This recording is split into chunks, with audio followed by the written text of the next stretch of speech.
Hello అండి, నేను సురభి లలిత చిరంజీవి. అందరూ ఎలా ఉన్నారు? బాగున్నారు అనుకుంటున్నా. మేమైతే ఎక్కడికి వెళ్తున్నామో మీకు ఆల్రెడీ అర్థమైపోయి ఉంటుంది.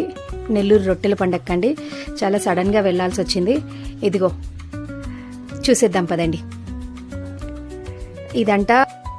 ఇదేంటి అని అడిగితే విఐపి దర్శనం అంటండి. సో మా దగ్గర టికెట్స్ లేవు కాబట్టి మేము ఫస్ట్ అయితే చెరువు దగ్గరికి వెళ్ళి, నేను ఫస్ట్ టైం వచ్చాను కాబట్టి రొట్టెలు తీసుకుందామని వెళ్తున్నాను. చూడండి మొత్తం చుట్టూ షాపింగ్స్ అయితే ఎలా ఉన్నాయో. నాకైతే నేను 12 సంవత్సరాలకి ముందు చూశాను, మళ్ళీ ఆఫ్టర్ 12 ఇయర్స్ తర్వాత వెళ్ళాను మా అత్తగారు పిలిస్తే. సో నేను మా ఆయన వెళ్ళాల్సి వచ్చింది. షాపింగ్స్ చూడండి మొత్తము అసలు ఎంత బాగుందంటే, ఇంకా నైట్ టైం ఉంటే చాలా బాగుంటుంది. ఆ లైట్స్ తోటి చాలా పవర్ఫుల్ అండి దేవుడు. ఎందుకంటే ఎక్కడెక్కడి నుంచో వస్తుంటారు రొట్టెలు తీసుకోవడానికి. ఇక్కడ చదువు రొట్టి, నేనైతే మెయిన్ వెళ్ళింది మా పిల్లల కోసం చదువు రొట్టి, బాగా చదువుకొని బాగుండాలని. ఫస్ట్ టైం వెళ్ళాను కాబట్టి అసలు చదువు రొట్టి దొరుకుతుందా లేదా అని చాలా టెన్షన్ పడ్డాను. అసలు నడిచి నడిచి నడిచి నా కాళ్ళు అయితే కాలిపోయాయి చాలా.